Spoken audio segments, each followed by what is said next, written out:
What's up, good people? It's time for another session of that verbal cardio, man. I'm in here with my co-host. Shout out to Cat James for this co-host, man. Water, man. I put a little lemon juice in here, not from concentrate. I get the little lemon, not from concentrate. It's a little cleanser. You know what I'm saying? A little filtration system for your body. Gallon a day. You know what I'm saying? I try to drink more than a gallon a day, actually, if I can. Make sure y'all drinking water, man. Make sure y'all getting it in. You're taking in enough water on a daily basis, man. I know a lot of y'all out here barely. You winging it on the water. You're getting 16 ounces, maybe 32, and then you're calling it a day, man. You need more water than that. Make water a priority in your life, your everyday life, all that, man. You prioritizing everything else. But water, man, get in on the water. When you see me, I want you to think water. That's what I want. I don't want you thinking animal voiceovers. He's funny, man. Stand-up comedy, man. Movies, man. I don't want you thinking water when you see my face. When you see my face, when you hear my voice, I want you thinking water. I want you out here, man. Every time I think of Tony, man, I'll be thinking. Every time I think of Tony, I take a swig. That's what I want happening, man. Every time you think of me or see me, I want you to take a swig of some good ass, fresh agua, man. That's what I want my legacy to be, man. You know what I'm saying? Nobody talked about water like Tony did. You know what I'm saying? At my funeral, when you talking over my ashes at the cremation oven, I want you to be like, man, let me tell you something about Tony. My organs was trash. You hear me? My organs was absolute garbage. But man, once I got hip to Tony Baker, now the voiceover was letting me in, but he was talking about that water, man, let me tell you something. I started drinking water after that. You know what I'm saying? I was drinking ounces. I was taking gallons in, man. I was doing my thing. I was drinking the water. That's what I want my legacy to be when I leave this planet, man. You know what I'm saying? I was dehydrated until I came across Tony Baker. Tony Baker, man, he had me drinking all the water. I couldn't stop. I couldn't get enough. That's what I want my legacy to be, man. Forget all that. Forget all the voiceovers, all the comedy, man. Forget all the dad jokes, whatever. And when you see me on the street, I'll be like, yo, Tony, water. And then I want you grabbing your water bottle. Man, Tony, man, I can't believe you really out here, man. We drinking water as a family. That's what I want. That's what I want. That's what I want the legacy to be. So get your waters, man. If you're watching this live right now, if you're watching it on YouTube, wherever you're watching, you listening in, I want you drinking water. You know what I'm saying? That's the companion piece to verbal cardio. Whenever you sit down and listen to this show or watch it, however you take it in, I want you sipping water. No popcorn, no chips. Water, man. When you go see my movies in the movie theater, I want you getting water. God damn it, man. We up in here. My producer extraordinaire, Sabrina, is out of town. She's in the Bay Area. We got Amir on the ones and twos. He's in studio, holding the porch down, keeping the porch light on, screwing in the light bulbs, plugging stuff in, setting cameras up. You know, it's a team effort out here. Big team, man. It's good to be alive, man. We're in a heat wave right now in California, man. Massively hot. Big hot. I'm turning the IG live off. If y'all want to get in on this, join my Patreon.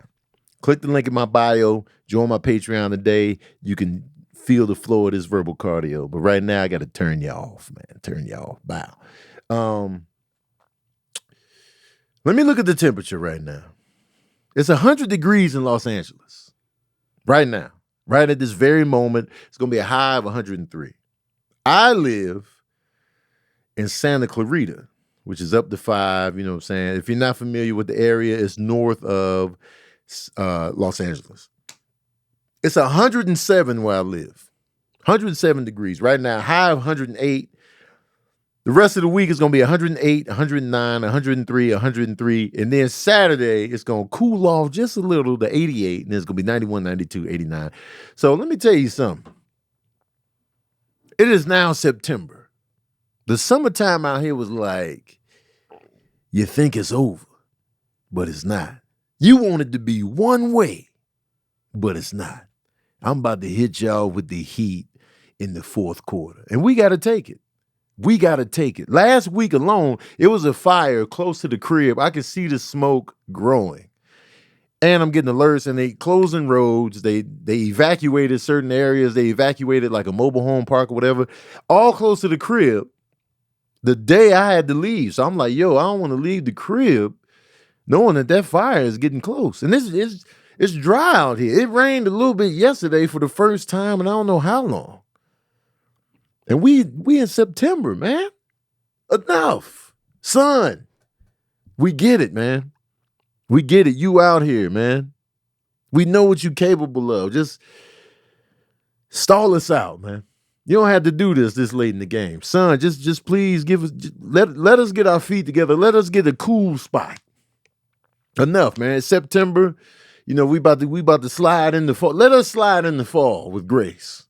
Please, son, if you're listening, if you're watching my podcast, if you're tuning in, I know you a star and there's billions of other stars in the universe and trillions, quadrillions, whatever.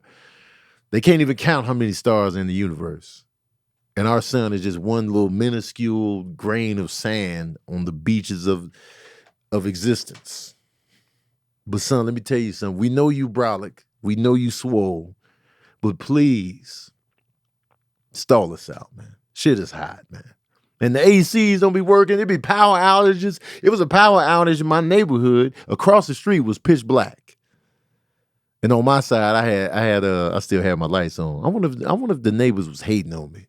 I don't think they was like, look at this guy with his little porch light on and his light on in his living room and in the staircase. And my AC was pumping, Amir. I would be hating on you. My AC was pumping. Even though it ain't your fault. I walked outside. I didn't even realize. I got a text message saying Santa Clarita Valley has power outages. I was like, oh, shit.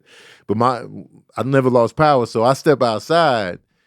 Dark, right across the street. I look to the left, dark, right over there. And there was people outside. And I was just like, So I went back inside in my illuminated AC house. You know, the AC was pumping. My AC be struggling, though. My AC be conking out.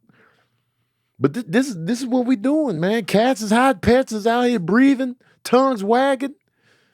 Enough with the heat wave. And this global warming is real, man. This global warming, climate change, this shit is real and it's scary. And I know we get heat waves all the time, but still, man. It's still bad. This almost been a week straight. This is ridiculous. Of 100 plus, like everywhere. Big hundreds. Cars be cooking. When you get inside, you can put a plate of food in the car. Heat that bitch up right. I feel bad for anybody with leather seats. Oh, it's me. You got leather seats? Yes. And you got on shorts. You got to watch your Oh, leg. man, I'm about to get cooked. My leg's going to be rotisserie when I get in the car. My car out there just taking the heat to the face right now. It's hot, man. And then I don't want to do nothing. I can't walk in the community. I don't do heat. Your shoes going to melt. Man, it's ridiculous. I don't do heat, man. I'm not about that life. The heat life? Hell no. I don't like summertime. Summertime is my least favorite season of all seasons. My least favorite. It's at the bottom. If I had to rank all the seasons, all right, let me put it in the context. Let's say we rank the seasons. We got fall, spring, summer, and winter. For me personally, you gotta rate them depending on where you live. So I get that. So in California, summer's dead last easily because California is pretty much, Southern California is pretty much warm all the time. It gets a little chilly for a little bit, but it ain't nothing too crucial. So out here in Cali, I would rank it fall, spring, winter, summer. Summer's dead last. Because the winter here is bearable. It's super bearable. If you can't handle a Cali winter, you just soft as shit. Now, I'm coming from the Midwest, where it's extremely ridiculously, disrespectfully, nosebleed, die at the bus stop cold. So I'm coming from that environment. So when I'm coming, I always say this, cold is cold. You know, I don't like it when people be like, man, but you from, no, cold is cold. But what I'm saying is, the winters here are not anywhere near a Midwest winter. So, with that being said, even though I love wintertime, the wintertime in Chicago is a bit too extreme. So, here's my Chicago ranking of the seasons. Fall again. Fall is going to be number one wherever you put me. Spring, I might have to put winter last in Chicago for the simple fact that those winters just be, God damn, man, give us a chance. Winters in Chicago be like, give us a chance. And not only are you cold, you got to do the work. You got to shovel the driveway. You got to shovel the street. You got to put some salt out there. You got to scrape your windows. You got to let your car heat up. You got to turn the car on, go back in the house. You got to defrost all that. You got to get the ice off your windshield. You got to worry about slipping and sliding. It's a lot of I know hot is hot, but that cold, your life is at risk all the time. Even though it's 100-something degrees, I feel safe driving my car. When you put icy streets into the mix, now I can slide off the road and fall off the cliff, and then the car blows up on the way down. You got that whole thing to worry about. So, that's how I would rank it, give it a Midwest ranking. But fall is by far the best season of all time. Fall is undefeated. You can wear what you want. You can look fresh. You can put your little ensembles together. You can be layered if you want and not be like layered to stay alive. You can just be layered just to be fresh. The vibes, the energy. It's crispy, man. The stuff looks right. The colors of fall are amazing. The way the leaves look on the trees. Halloween, the pumpkin spice. It's a vibe, man. It's cozy, man. You know what I'm saying? A lot of lovers, a lot of people start dating in the fall. You didn't have your thought summers. Then you want to slow it down a taste and you start dating somebody seriously in the fall. That's when you're hand holding, you're walking around, you get your little hot beverages. Fall is a good time, man. It's a vibe. Summer is a messy vibe. Spring is legit. Spring is a good time. I like spring. My birthday is in the spring. Spring is a good time. Spring don't want no trouble. Spring just coming in, chill, warm, but not overdoing it. It can take it there, but it's not really going to do that. Spring is a good time. It's bright. It's vibrant. Birds chirping. Pollen. Huh? Pollen. Pollen is, if you got allergies, you ain't fucking with the spring. Spring here is cool, though. Yeah. I don't really deal too much pollen, but yeah. back in Atlanta, it's pollen all day. God. Pollen all day. You can go outside the city, you see yellow. It's like LA got smog, yeah. Atlanta got pollen smog. God damn. And if you got allergies, you're done. That's why. What's your favorite season, Amir? Oh, Think that's about a tough. it. It is a tough one. Take it me. in. I'm thinking fall is the best season of all LA time. probably would say fall. Mm-hmm. But out here though, fall is hot. Fall is hot out here too. It is a little bit warmer than it should be. Yeah, like October, November, it still be fire. Like the fire season is almost at its peak during that time. The summertime it'd be hot, but then the fall come in and be like it's hotter. When it gets to its proper fall temperament, that's when it's cracking. Yeah. LA 75 degrees. I think like 70 between like 70, 75 degrees. That's like perfect temperature. Yeah. So I think I would have to say fall. Mm-hmm. Fall would be the best one. I probably do like how you had yours. Well, for Cali, yeah. Summer is just too. It can just be too much at times. Summer ain't no escape. It's really not. It's always sunny. Always sunny. I know people love that, but no cloud cover, nothing, no refuge, no rain. I don't even check the weather no more. It's gonna be hot. It's gonna be hot and bright. No cloud cover. And there's no trees, so your eyes are just burning. There's nowhere to run to. And the other day when it did rain, it caught me off guard because I saw clouds in the distance. Yo, what? It looked like it was a hurricane. Yeah, I was just like, yo, I was in the gym and I looked out the window. I was like, yo, it's raining.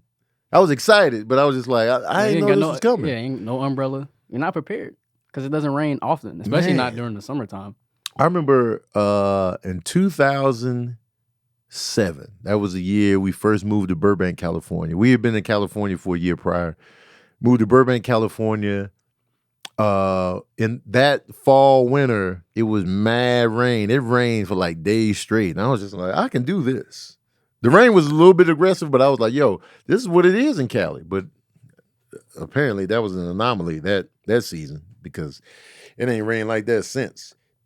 Like for days, it was just raining.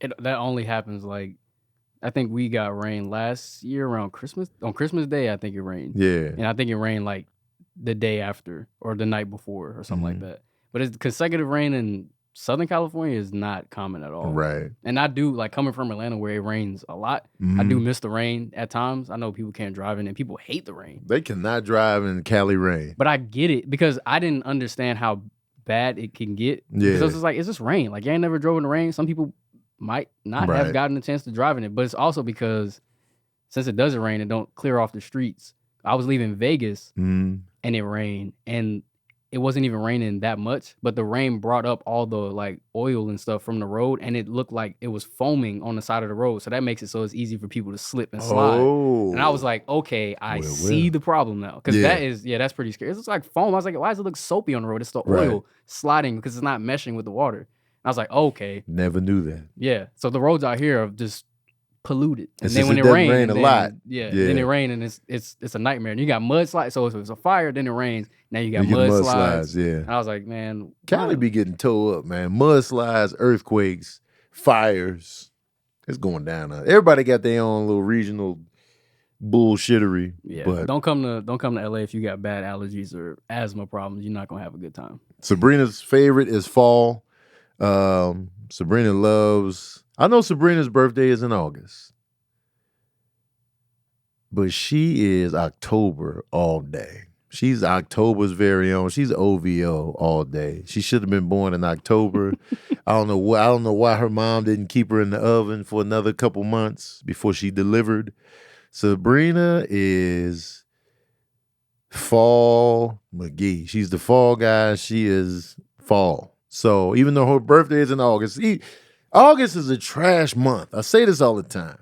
It is ranked last when I rank the months.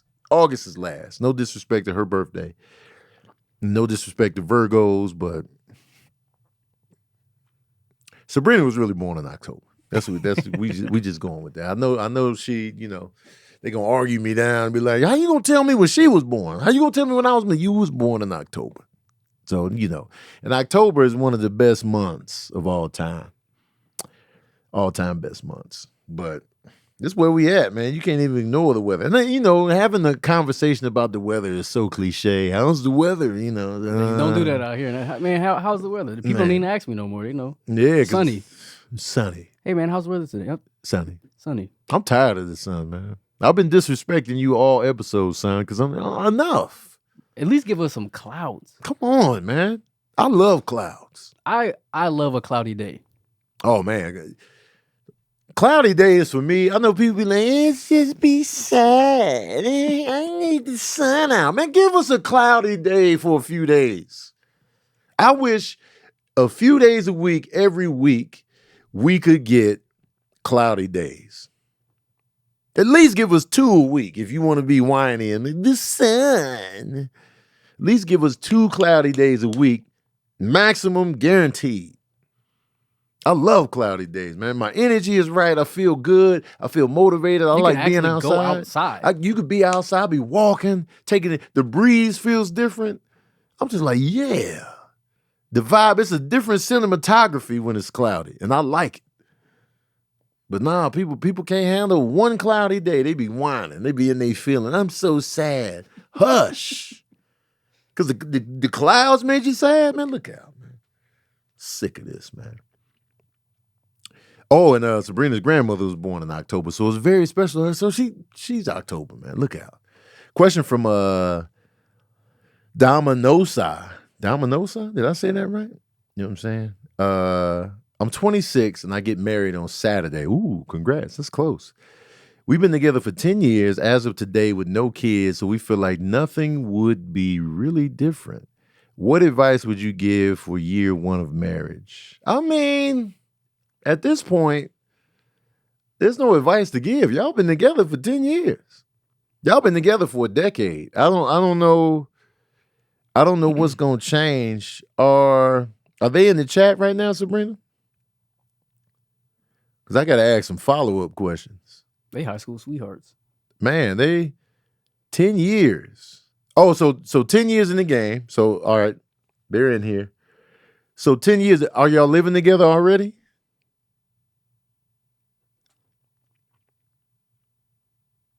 You already living together? I mean, this is just all y'all doing is putting it on paper. You putting it on paper now. I mean, how long y'all been living together?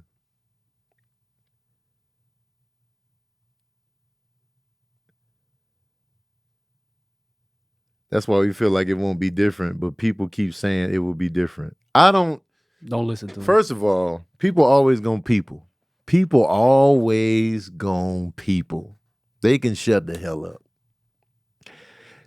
You know what I'm saying? Like, I don't know what the difference would be. Y'all already been together for 10 years. Clearly something is working. What the marriage will do is you put it on paper. It's legal now. So that comes with different stipulations on, rights and all that and, stuff like that. Now you're financially joined. You're more of a business now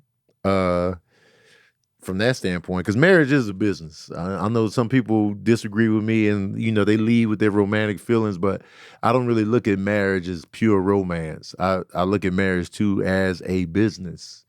And, living together with somebody, it's a lot of complications within that, outside of the love element, the attraction. Yeah, but can we vibe on a marriage level? It's definitely a business, and you got to know, can I do business with this person long term in life? And so I think a lot of people try to overshoot that, or they don't take it seriously. Like, no, it's about the love. Yeah, that's a component, but the business side of marriage is more key, in my opinion, because you got to be able to live with this person. You got to be able to coexist with this person. Y'all got to be on the same page financially. I know certain people that can't get on the same page financially, and that's going to be a problem later on down the road. Like, you got to be able to have financial conversations with whoever you're with, and not feel like, let's say you married to somebody that's financially irresponsible. That could be a problem later on down the road. And so these are the conversations that people need to have beforehand, before you lock it down, before you get it legal, and you're with somebody that can't really pay bills, can't even, and it's not about the amount of money you're making, it's how you move with money. Some people don't take money seriously. Like, it's whatever, this, that, and the third, but that shit is crucial. That shit is absolutely crucial. And these are the conversations a lot of couples need to have. And I'm sure y'all have already had those conversations, because like we said, y'all been together 10 years, already living together. So basically now it's just on paper, and now you're just saying husband and wife, and it's for real. From a paperwork standpoint, it was probably already real in your mind anyway. You know what I'm saying? You could call somebody your husband or wife if that's where y'all are mentally and in your heart. You could be like, yeah, it's my wife right there. You know what I'm saying? Even though you don't technically have the paperwork, it's a mindset too. So those people are saying everything is going to change. I don't agree. Because y'all already 10 years in, you're already living together. What's going to change? Let me ask you this. What could possibly change? When they tell you that, in your mind, what do you think could possibly change? Let me know. When they tell you that everything's going to change, in your mind, what could possibly change?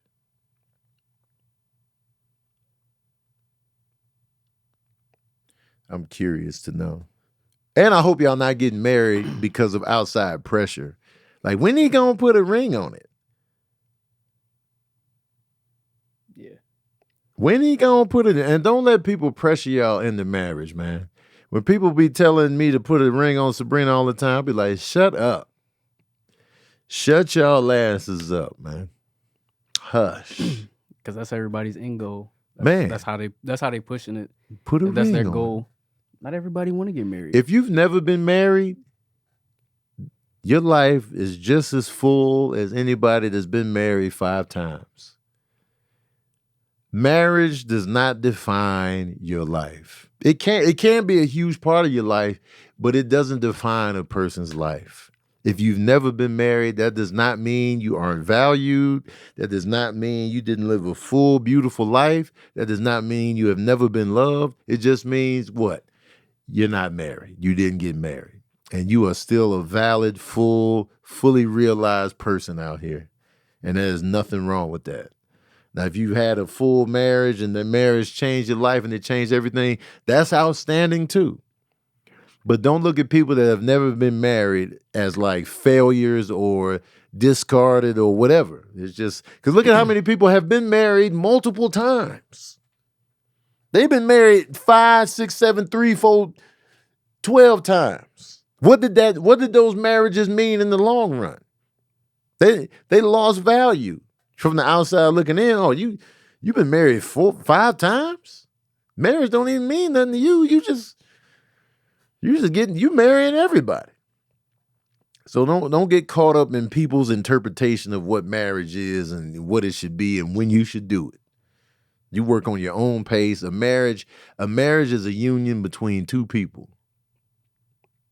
A marriage is a union between 2 people. And I know y'all like to lean on religious texts when it applies to your argument. But honestly, and with all due respect, religious texts from back in the day ain't everything. Some of that shit don't fly no more. So, and I know that's going to ruffle some feathers out here, but listen, that shit don't apply to everybody. It don't fly for everybody. Everybody's not Christian. Everybody's not Muslim. Everybody's not. People are living their lives how they want to live it now. Yep.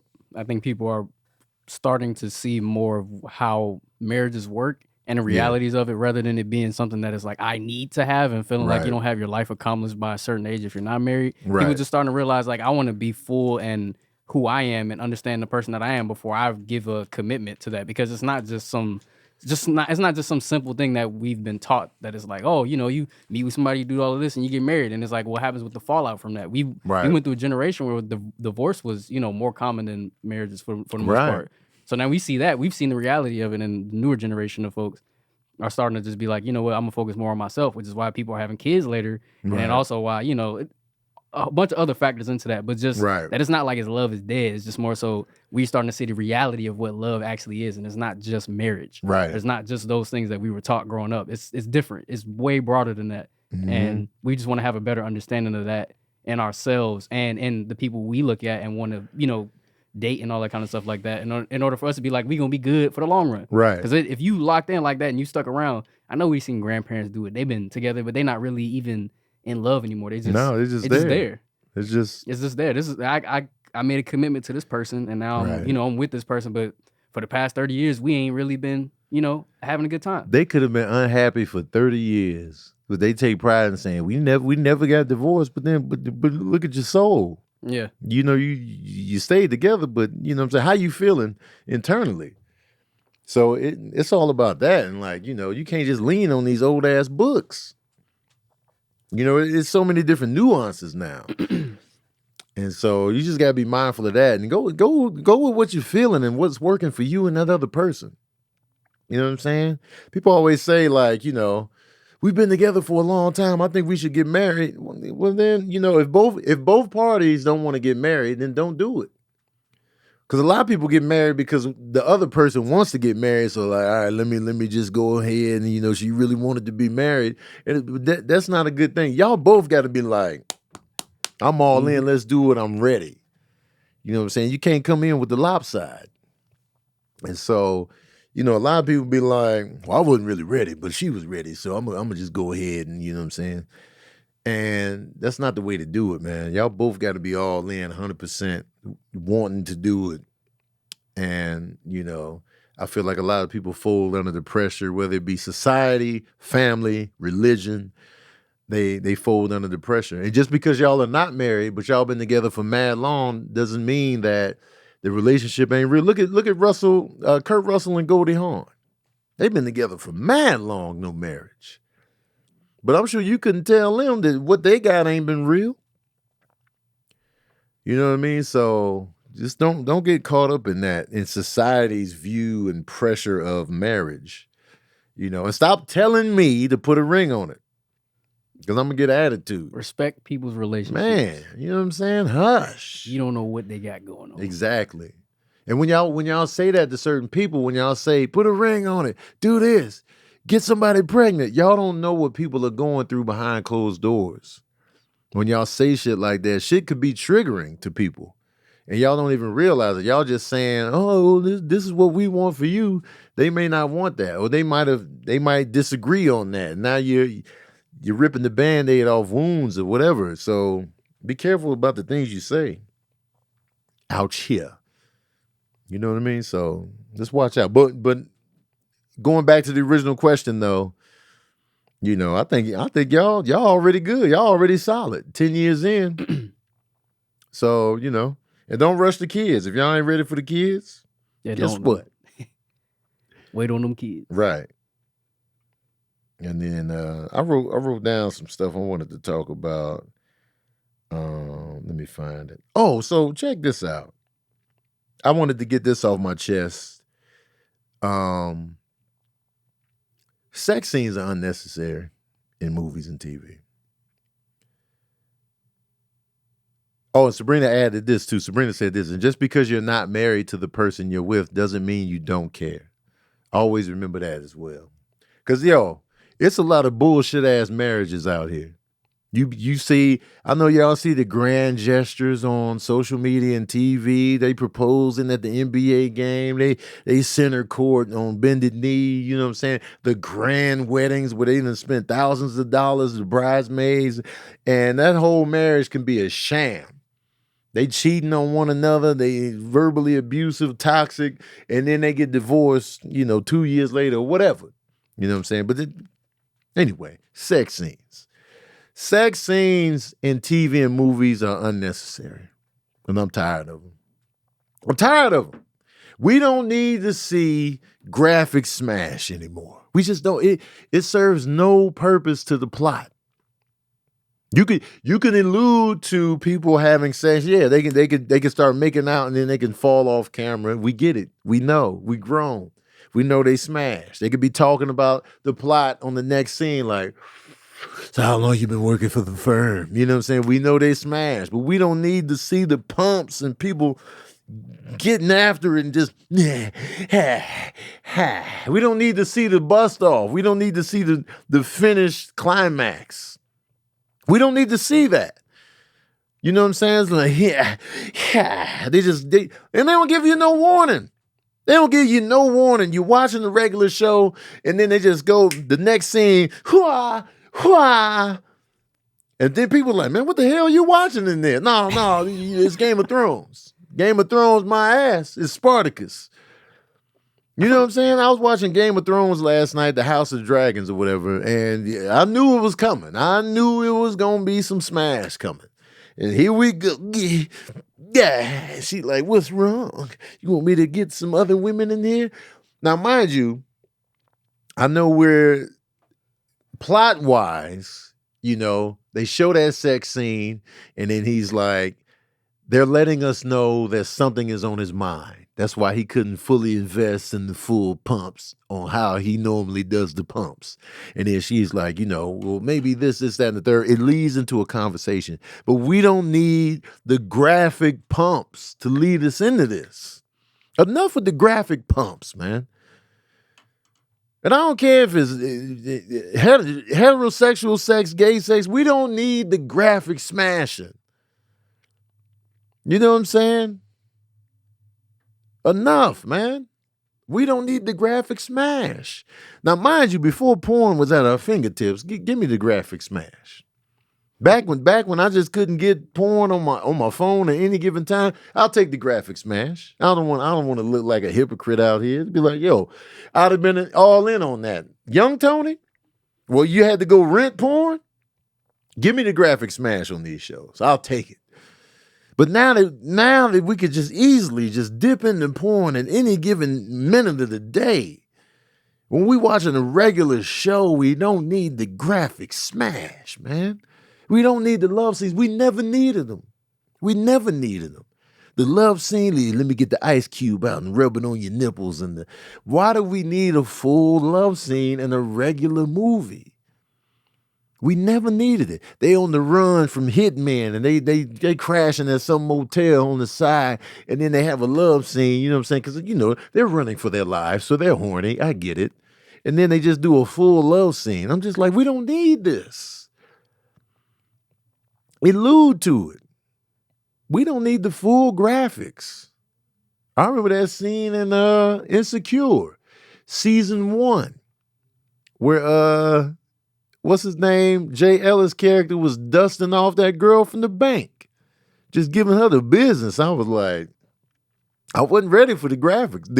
The graphic scene was legit to look at. I was just like, but I wasn't ready. It wasn't necessary.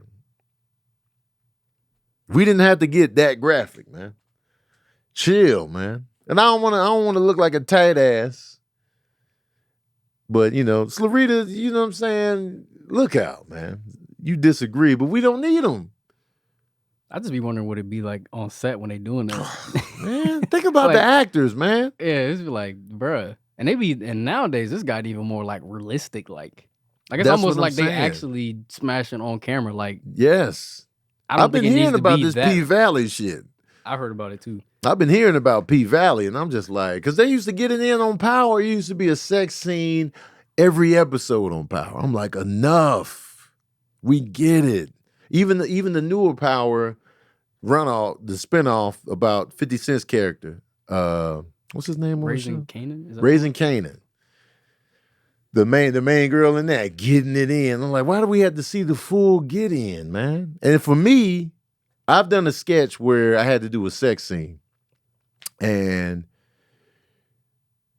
the reason I was able to do it and pull it off, I was just like, all right, let me just be silly and just be, you know, I just had to create an environment for myself and for everybody involved in that scene to get in a comfortable space where I was just comfortable, even though there was no nudity or anything like that, but still just even simulating sex with a person, it's embarrassing.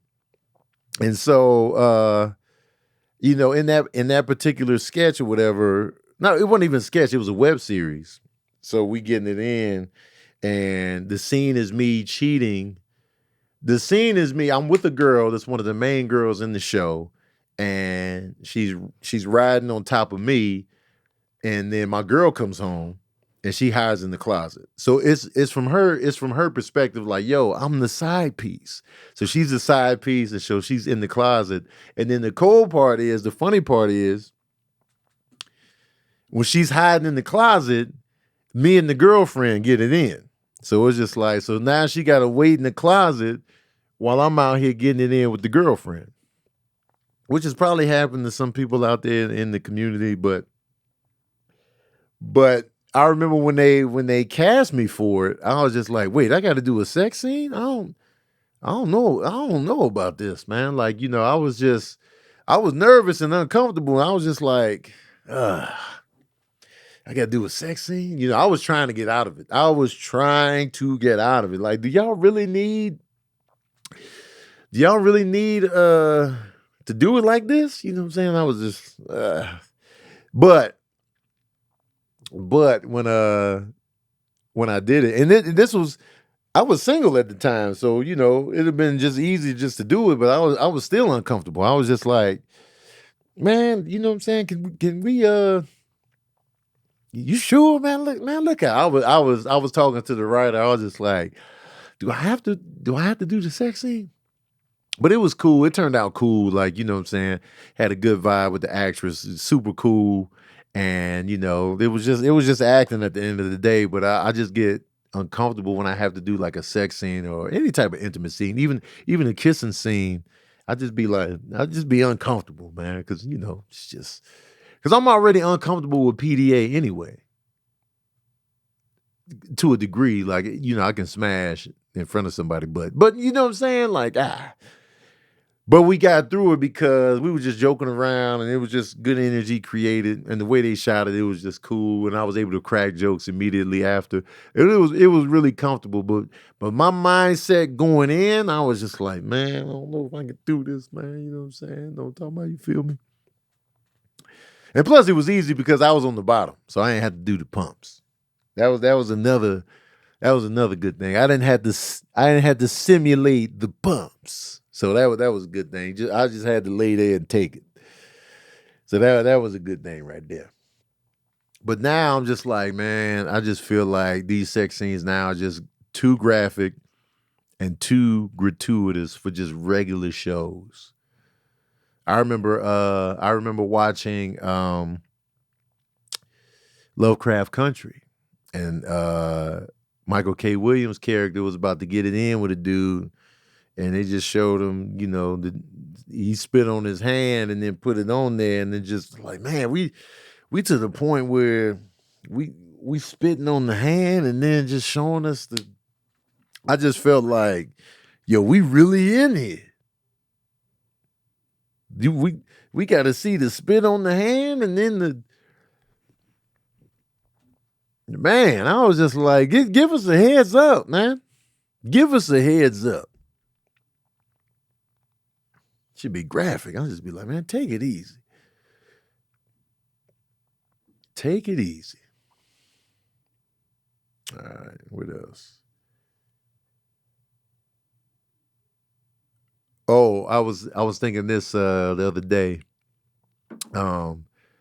So in the crib, I don't know if y'all ever had this happen to you, but have y'all ever had just flies come out of nowhere in your crib?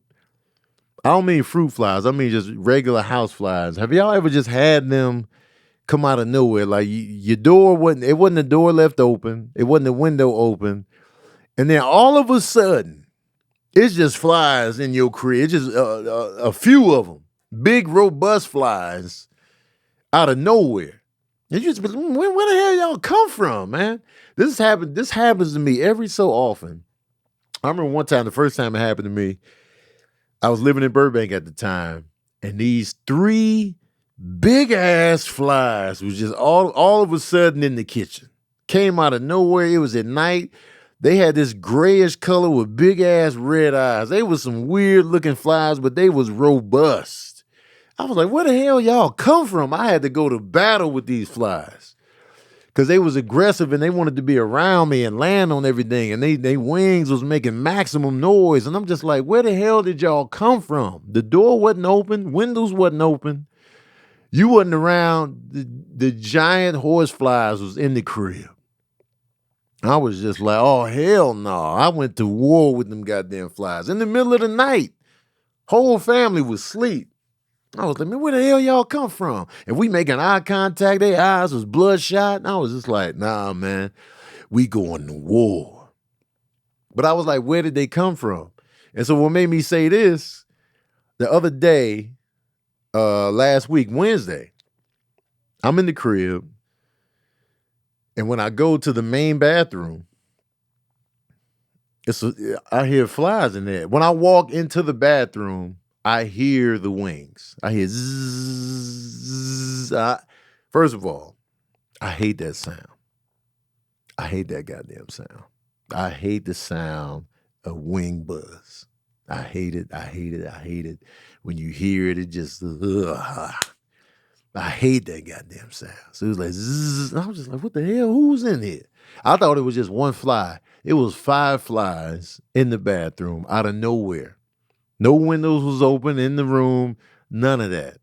I'm just like, what the hell is this? Where y'all come from? And I kept finding more. And I'm just like, man, what in the Amityville and haberdasheries and hemoglobin is going on here? Flies out of nowhere. So now, you know, I'm a spiritual dude. You know what I'm saying? I'm a spiritual McGee now, you know what I'm saying? So I didn't want to kill the flies. I could have easily took them out. But I wanted to just get them out of there. So I was letting them out of the bathroom and try to lure them elsewhere in the house. Because in our house, we keep the doors closed. All the doors are closed upstairs. All the doors are closed. So once I let them out the bedroom, all the other doors are closed. So they pretty much just gonna have to go down into downstairs. And then once I get flies downstairs, I can open up the back patio door, and then they'll go to the screen, and then I'll trap them in there and I'll let them out that way. That's how I normally get rid of flies. If the cats don't get them. Dapper and Midnight can catch flies. If they don't catch them, I lure them to the window and then lure them out. But upstairs, I didn't have that option. So it was just like, all right, I got to get y'all out the bathroom, out the bedroom, and then out the door. And so I'm up there, but then it was just more and more flies. I was just like, I don't know how many of y'all are in here or up here, but goddamn. And they come out of nowhere. So I get the little vacuum I have a cordless vacuum. And so I pull the cordless vacuum out. I got the little hosiery attachment on there. And so I'm vacuuming these flies. And that was tough to do. Let me tell you something. Vacuuming the fly is not easy. So you got to make sure you get them on the window and you come in slow. See, the key to catching flies is it's not speed all the time. It's coming towards them slow. So when they land on the screen, you come in slow. I think the slow movement throws them off. They're not sure you coming in. And so I come in. So I was able to vacuum up 3 flies. And in my vacuum cleaner, there's a see-through reservoir, and I can see them in there getting swirled around with the fuzz and the cat hair. And so I was able to vacuum up 3 flies. I let them out. And so, but then there was more downstairs and there was 2 more upstairs. I was just like, yo, man. So I had to knock a couple out. I knocked a couple out. Then I still had to cook my dinner, and there was 2 flies left. Had to knock their asses out. I don't even know if they survived. Because they was just flying around too much. They was trying to land on the food. I was just like, oh, hell no, man. So I got the kitchen towel, and I was knocking their asses loose. So I would knock them down, and then they'd be on the ground, getting their life together. And then I would vacuum them up and then throw them outside. But I think one of them, I think I killed one of them.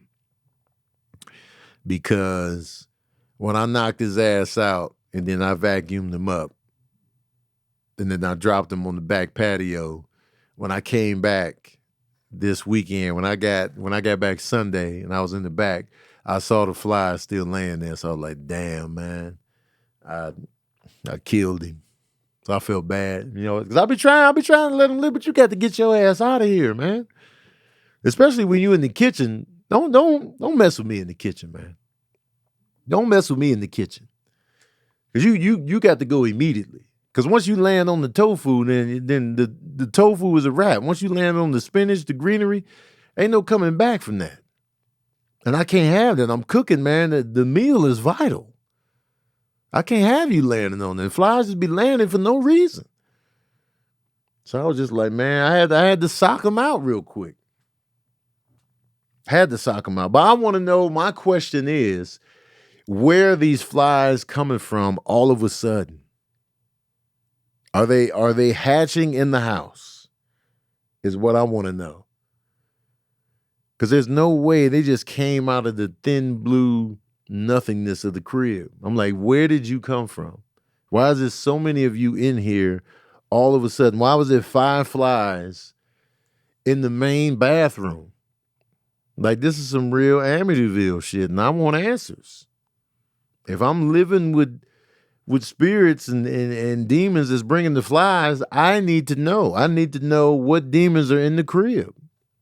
I need to get the spiritual mediums around. Like, yo, man, who lived here? I gotta hit my landlord. Who was in this house before you? What was on the land before the house was built? Because I know the house is not that old. These are conversations I need to have, but flies are just gonna be coming out of nowhere. I can't have that Amityville conjuring type shit. That's just not an option. But I will say this also. Yesterday, while I'm shaving my head, man, fresh ball. Yeah, you know what I'm saying? While I was shaving my head yesterday, there was a spider in the bathroom, right? And I know y'all thinking, Y'all probably thinking my house is disgusting at this point. You got flies, you got spiders, you got black widows outside. You living in a goddamn shithole. Don't do me like that. The house is clean.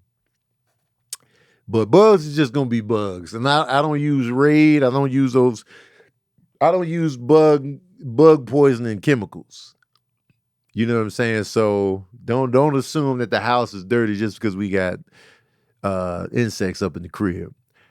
It's normal to have bugs. So there was a spider in the bathroom. He was crawling on the tub in the bathroom. And so I see the spider crawling over. I thought it was another fly, but then I looked and I was like, oh, it's a spider. And I was calm again. It's crazy that spiders are calming for me when I see them in the crib. Here's why. Flies are annoying. Flies, they're going to come in, they're going to be making the noise, they're going to be buzzing them wings. Like, I couldn't take no shower until I got the flies out of the bathroom. Like, that was just, there was no way I could have taken a shower with active flies in the bathroom because I know they're going to come up in there and then I'm fighting with the spiders. I'm slipping and sliding. I'm butt ass naked in the tub. Now I done broke my hip because I was fighting flies in the shower. Now I'm butt ass naked, vulnerable, hip broke. I got a flight to catch. I didn't want to run that risk. But I know spiders, they be chilling. Even if a spider is moving around, they be chilling. They not gonna come in making noise. Spiders don't be making noise. Ain't no wing noise. They in there, they roaming around. They're not gonna be flying around. You see a spider coming, they're not gonna fly on you. They're not gonna land on my penis while I'm peeing. A fly might do that. A fly might be like, yeah, you know what I'm saying? And to them, my penis might look like doo-doo. You know what I'm saying? Because you got to think about what they eat. You know, and a black penis, they'd be like, man, that's some good doo-doo right there. They looking at my whole package. But to them, they just like, man, you know what I'm saying? There's some fresh turds in here. I don't really smell them, but I think that's one. Let me land on it. This is what you got to worry about as a man. See, ladies, y'all don't worry about this. But as men, if there's a fly in the bathroom, there's a good chance they could land on your penis thinking it's doo-doo. Black men. This is a joke I told on stage. This ain't nothing new. But when I see a spider, I'm calm now. I'm just like, yo, it's just a spider. And I go on about shaving my head. I don't know where that spider went. It's probably all up in Sabrina's stuff in the bathroom. It's probably in there somewhere. But it wasn't a black widow. It was just like a regular joint. But it's probably in Sabrina's stuff. You know what I'm saying? Because it was just over there. Sabrina, the spider's probably in your stuff. So, watch out when you get back. But I was calm. I was just like, cool. Spider, you know what I'm saying? There was no ruffle up. There was no dust up. I know I can take a shower with a spider in the bathroom and it's not going to try to land on me. It's not going to annoy me. It's not going to make me freak out. Spiders are just chill. They quiet. They messy though. They are messy. I don't like that. They disrespectful. Spiders don't clean up after themselves. That's disrespect. So I will say that they could do better jobs at cleaning their shit up. But other than that, spiders are all right with me. Just don't land on me. And I'll say this. I will say this with confidence. And I'm going to ask y'all this. I'm going to ask my patron saints this, and I want you to answer honestly. Of course, you wouldn't eat food that a spider was on. But if you had to eat food, you had to eat it. There's no, I won't eat it. A fly or a spider is on your food. And you shoo it off. Which would you prefer? A spider or a fly? Landing on food that you must eat. There's no option. Spider or a fly. Hands down, spider, man. Hands down, everybody's picking spider. Spider's going crazy in the chat. Amir, what you got, spider? Spider easily. Easily. Because one thing I know, a spider is not going to lick the food, for one. The fly is going to be like, it's going to do their little thing that they do with their mouths, and they're going to be standing on it. And you know what they were standing on earlier.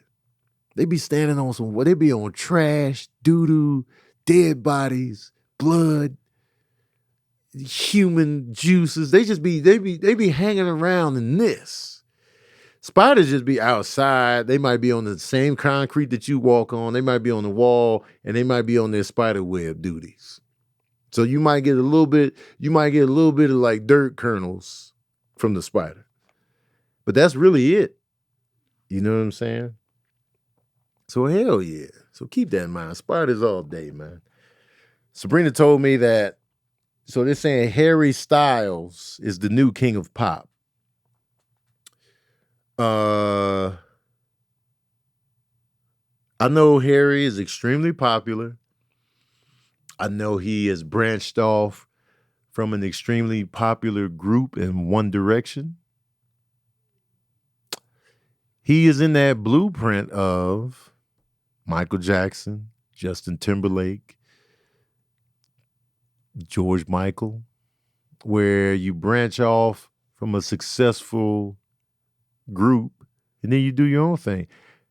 Oh, Rolling Stone says, oh, the dreaded Rolling Stone. Let me ask y'all this, though.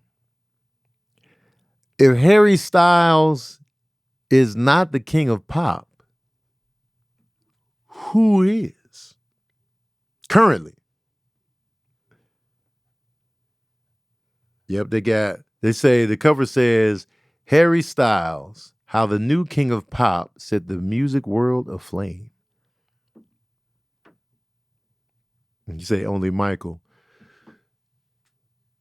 They say the new king of pop. So what I assume is they're just talking about now, because you always got to have a reigning king of pop, but we know who the ultimate king is, right?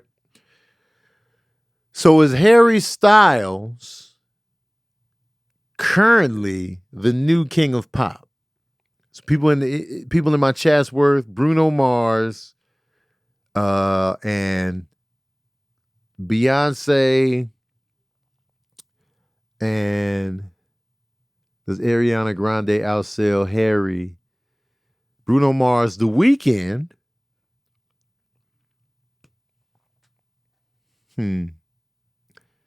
If we're talking sheer numbers, if we're talking album sales, if that's what constitutes, Sabrina says the title is retired. It's only Michael, and that's what it is, and that's what it's going to be.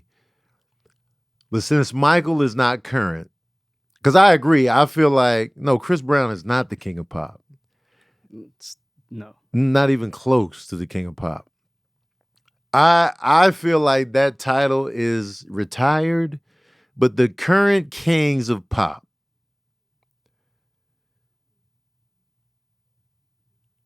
first of all, I feel like the king can be a woman. I feel like the kings can be a woman. And so if we looking at numbers, sheer impact, we got to look at Taylor Swift. If we looking at massive numbers out the gate all the time, Taylor Swift keeps knocking it out the goddamn park repeatedly. Taylor Swift is out here doing crazy numbers. She's doing Beyonce. You could make the argument of Beyonce. But Taylor Swift be outselling Beyonce. I know y'all don't want to hear it. I know it's gonna be triggering. I know what I'm saying. I'm not saying that Taylor Swift is better than Beyonce. I'm just talking about the numbers. Adele do too. Adele don't really feel like pop. She's not pop, but I don't really consider Adele pop. She's not. That's the only reason I'm leaving Adele out of this. Like, she don't really. Is Taylor Swift pop though? I think she is. That's the only thing. What could she be? Her music don't. It kind of does, but I feel like they just threw her in there because it's like here. Like what is what pop? genre? Taylor Swift is definitely pop. And the thing is, Adele is a straight up singer in the vein of Whitney Houston.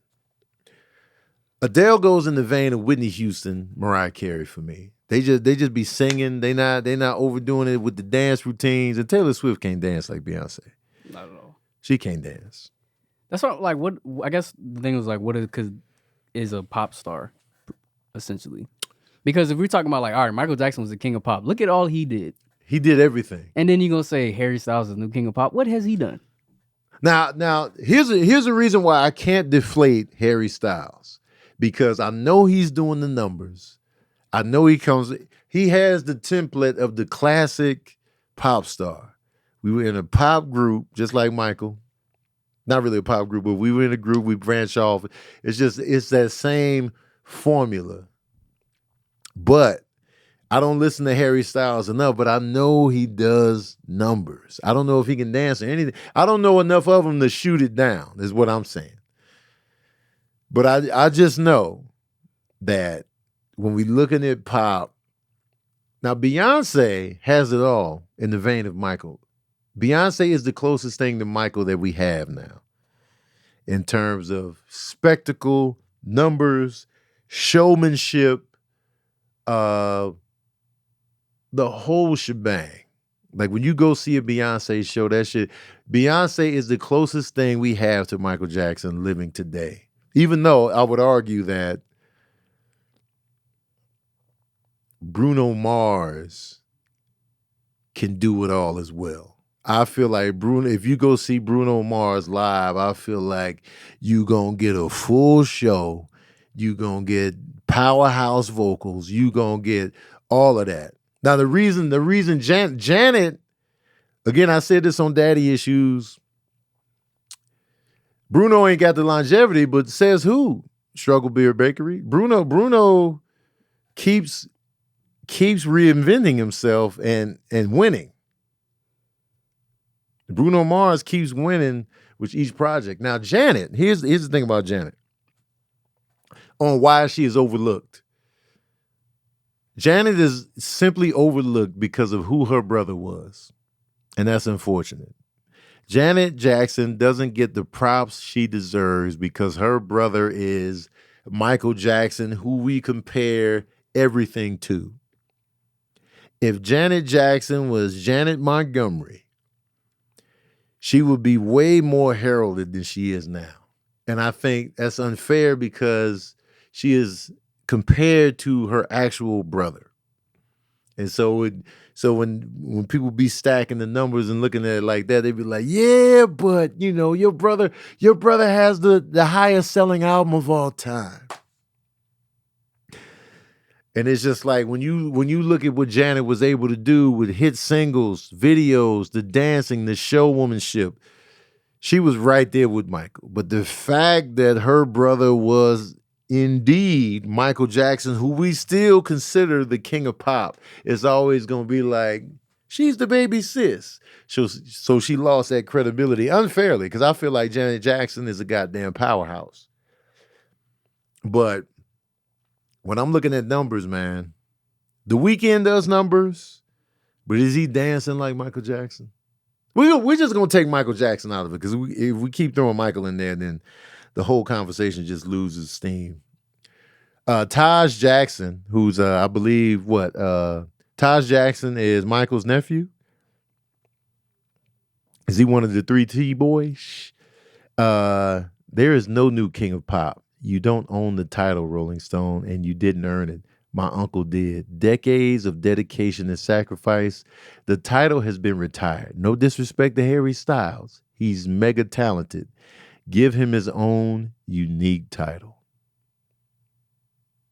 Damn. Spoken from the family, you know what I'm saying? And that's Taj Jackson on that. But what kind of title can we come up? Because I mean, pop is Michael Jackson didn't create pop. No, pop is ever changing. Yeah.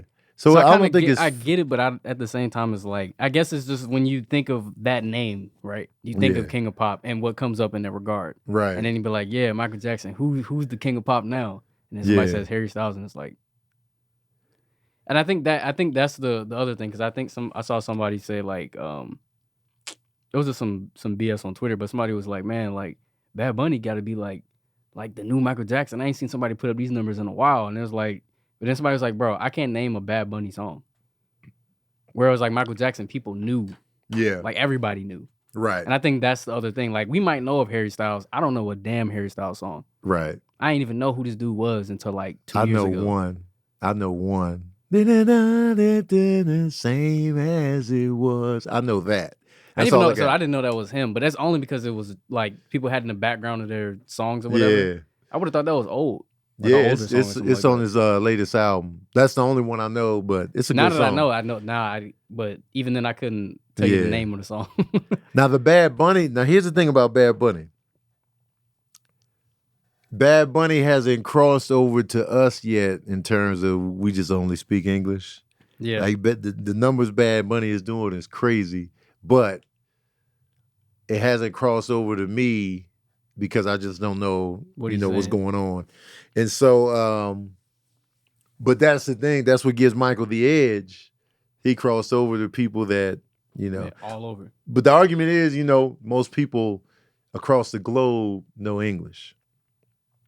It's our music. The thing is, like, as far as media has gone, it's been a thing of America, like what the Americans do. Yeah. And our media was the biggest influence as far as like, well, I won't say influence, but as far as like just in general, what people know more of, pay more attention to, it's our talent, it's our people. It pushes further rather than trying to break into into our world. We break out into their world a lot more than it is the other way around. Now, what's refreshing about Bad Bunny is that he's doing this all Spanish. Yeah. He's doing these numbers in the U.S. all Spanish, though. He's not even trying to cross over. He's not even trying to, blend and merge or give a hybrid or trying to get in the English speaking. He's doing numbers on U.S. charts by being completely authentically Spanish. And I don't know if we've ever seen this. I don't think we've ever seen numbers like this while being completely, and I think it's dope. Even though, I don't really rotate it like that. I'm just like, I got a massive amount of respect for it because it's just like, yo, he's staying in his vein, and this shit is selling like goddamn hotcakes repeatedly. Like that's the way to go nowadays. I feel like it'll catch on, but it'll be too late for a lot of artists. When you start catering to your fans and doing what you want to do and like making music that you like, it resonates with your fans because they want to hear the music that you make instead of trying to play a numbers game. Yep. It's gonna work for you every single time, especially when you're already big. Just make the music you want to make. Exactly. And they're gonna resonate. They're gonna rock with it, and you already have a core audience. Mm-hmm. Stick to it, and you're gonna be successful. Yep. Like that is the game nowadays. You don't have to be superstar big in order to be successful in music, unless you got some terrible record deal. Right. But you got to already be somewhat of a big-ish name to get that kind of record deal anyway. So once you start trying to chase the genre, all right, let me go after the crossover. People can feel that and just pick up on it. Like, man, nah, you're just trying to go for the, you know what I'm saying? We can feel that, and it's no longer authentic, and then we kind of fade off a little bit, especially if it's not a slam dunk. But when you just stay true to you and your artistic voice and whatever it is, and people just rock with it, and then if it crosses over organically, it hits that much harder because you never even did a compromise on yourself or your style to get that crossover audience, and it's just hitting hard, and it's just like, yeah, this the move right here. And as far as the King of Pop title, I feel like, and not to disagree or disrespect the Jackson family at all, but I feel like you can always have reigning kings and queens of a particular genre of music. It just changes with the time. Like the king of rap, at one point it was Run DMC in them, but it changes over time. Like, there's a different king in hip hop, there's a different, and you just keep handing the crown over you know, in the moment. And then you can compare the kings later on, you know, when you compare their body of work, then you can have arguments. All right, who was the longest reigning king of this, that, and the third? But to just say one person has the title and then that's it, that's like saying James Brown is it when it comes to soul. The Godfather of soul or whatever. It's like, all right, nobody else can do this soul shit. But then you'd be like, well, who else was doing soul on a high level that was reigning supreme, you know, other than James Brown, or like, you know, the Queen of Soul, Aretha Franklin, or, you know, stuff like that. So I get what they're saying in terms of that label was for Michael Jackson. But at the same time, it's like, you know, who's the reigning champ right now? It's just like boxing or like with sports. You know, who's the current one? Who's the current king? If they put current in there, and then did they say current? The new. Oh, they said the new. I don't know. It's just like the sexiest man alive on People magazine, man. It changes every. I don't know how often they do the issue, but you know, anyway. But we've been rambling long enough, man. Let's get the hell up out of here. Thank y'all for tuning in to another episode of Verbal Cardio. I want to thank my patron saints for being in here. You know what I'm saying? Chiming in, chopping it up, holding us down, holding the porch down. Good conversations, good vibes. I hope y'all enjoyed it. I hope y'all was drinking water while y'all was listening to this and watching it. The next episode will be, you know, recorded next Tuesday, drops next Wednesday. New episodes drop every Wednesday. Right now, I'm about to record another episode of Grosse Pointe Bake. I'm going to do the top grossing sports dramas, 1970 on up. Make sure y'all tune into that and check out my movie Revisits. Is a new YouTube show. It's just me revisiting old movies and talking about them. Right now, I got the Karate Kid from 1984 and the Karate Kid 2. You can check out those videos right now on my YouTube page.